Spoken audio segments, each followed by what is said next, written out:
আপনারা যারা ফেসবুকের ভিডিও ভাইরাল করার জন্য বিভিন্ন ধরনের ভিডিও দেখছেন, এমনকি আমার ভিডিওতে ক্লিপ করেছেন, এখন আপনারা যারা আছে যে আমার ভিডিওটা দেখছেন তারা কিন্তু যে বিষয়গুলো এতদিন শুনে এসেছেন প্রত্যেকটা ভিডিও থেকে আপনারা জেনে এসেছেন যে অমুক সেটিং অন করো, তমুক সেটিং অন করো, আপনাদের ভিডিওটা ভাইরাল হয়ে যাবে। তো আজকের ভিডিওতে আমি আপনাদের মাঝে এমন 3টি টিপস শেয়ার করব যে 3টে টিপস কিন্তু আপনারা যদি ফলো করে কাজ না করেন তাহলে আপনারা অমুক সেটিং তমুক সেটিং অন করার পরেও আপনাদের ভিডিওটা ভাইরাল করতে পারবেন না। তো বন্ধুরা চলেন জেনে নিই যে কি সেই 3টে টিপস, কি কারণে আপনাদের ভিডিও ভাইরাল হচ্ছে না। ভিডিওটি শুরু করার আগে বলতে চাই, আপনি যদি আমার চ্যানেলে নতুন দর্শক হয়ে থাকেন তাহলে অবশ্যই চ্যানেলটিকে সাবস্ক্রাইব করবেন, আর ফেসবুক পেজের থেকে যদি দেখে থাকেন তাহলে অবশ্যই পেজটিকে ফলো দিয়ে নেবেন। 1 নম্বরে আমি আপনাদের মাঝে যে বিষয়টা শেয়ার করব এই বিষয়টা আপনাদের অবশ্যই লক্ষ্য করতে হবে। আপনাদের কিন্তু অডিয়েন্স রিটেনশন আছে যে কতটা আছে, কিভাবে আছে যে এটা কাজ করছে, সেই বিষয়টাই কিন্তু আপনাদের চেক করা লাগবে, জানা লাগবে।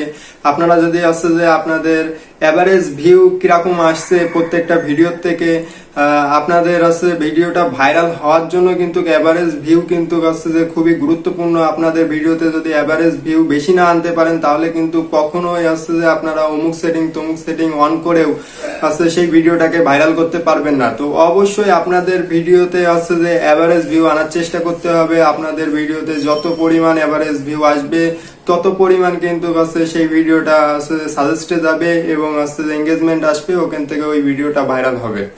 তো অবশ্যই আপনারা আপনাদের ভিডিওর এভারেজ ভিউ আনার আছে চেষ্টা করবেন। 2 নম্বরে যে টিপসটা আপনাদের মাঝে শেয়ার করব সেই টিপসটা যদি ফলো করে আপনারা কাজ করেন তাহলে আপনাদের ভিডিওর এভারেজ ভিউটা আগের তুলনায় অনেক বাড়াতে পারবেন। আপনাদের ভিডিওর শুরুতে 5 সেকেন্ডের ভিতরে এমন কিছু রাখার চেষ্টা করবেন যে জিনিসটা দেখার পরে লোকজন যেন ওইটা আর আছে যে স্কিপ না করে দেয়, ওখানে দাঁড়ায় আছে ভিডিওটা সম্পূর্ণ দেখার চেষ্টা করে। তো আপনাদের কিন্তু প্রত্যেকটা ভিডিওর হচ্ছে যে সামনে যেখানে হচ্ছে যে এন্ট্রি পয়েন্ট, ওখানে হচ্ছে যে এমন কিছু আপনাদের দেয়া লাগবে, এমন কিছু কথা বলা লাগবে, কিংবা এমন কিছু হচ্ছে যে ছবি দেখানো লাগবে, ফুটেজ দেখানো লাগবে, যার মাধ্যম দিয়ে আপনাদের অডিয়েন্স ওখানে লক হয়ে যায় আর পুরো ভিডিওটা দেখার চেষ্টা করে। তো বুঝতে পেরেছেন 2 নম্বরে আপনাদের যে টিপসটা ফলো করা লাগবে। আর 3 নম্বরে আপনারা যে কাজটি করবেন, আপনাদের কিন্তু একটা নির্ধারিত সময় বেঁধে নেবেন, যে সময়টা হচ্ছে যে আপনাদের অডিয়েন্স জানবে যে আছে এই সময়টায় আছে যে এই চ্যানেল থেকে ভিডিও আপলোড করা হয়। আপনারা যদি সময় বেঁধে না নিতে পারেন তাহলে কিন্তু আপনাদের অডিয়েন্স এলোমেলো হয়ে যাবে, আপনাদের ভিডিওতে ভিউ আসবে না, আপনাদের আছে যে অডিয়েন্স গুলো রয়েছে তারা কিন্তু আপনার আছে যে চ্যানেল থেকে আস্তে আস্তে হারিয়ে যাবে। তো আশা করি বুঝতে পেরেছেন যে আপনাদের সময় কিন্তু অত্যন্ত গুরুত্বপূর্ণ। এই সময়টাকে আপনারা সিলেক্ট করেন যে একটা সময়, নির্দিষ্ট একটা সময়ে আপনি ভিডিও আপলোড করেন। সারাদিনে যদি 2টা আপলোড করেন তার 2টা সময় আপনারা বেছে নেন।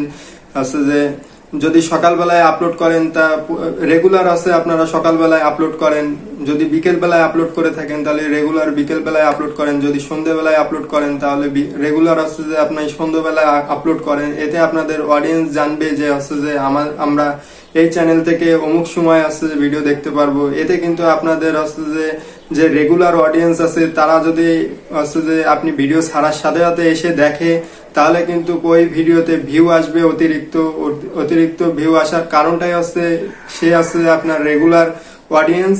আর রেগুলার অডিয়েন্স যে সময় আপনার ভিডিওটা দেখবে সম্পূর্ণই দেখবে, সে ভিডিও কিন্তু রেখে যাবে না। তো আশা করি বুঝতে পেরেছেন যে কি কি কারণে আপনাদের ভিডিওতে আছে ভিউ আসছে না, ভিডিওটা ভাইরাল হচ্ছে না। তো বন্ধুরা এই ছিল আজকের ভিডিও। আশা করি ভিডিওটা আপনাদের ভালো লেগেছে। ভালো লেগে থাকলে অবশ্যই আমার চ্যানেলটিকে সাবস্ক্রাইব করবেন। সবাই ভালো থাকবেন, সুস্থ থাকবেন আর আমার সাথে থাকবেন। ধন্যবাদ সবাইকে।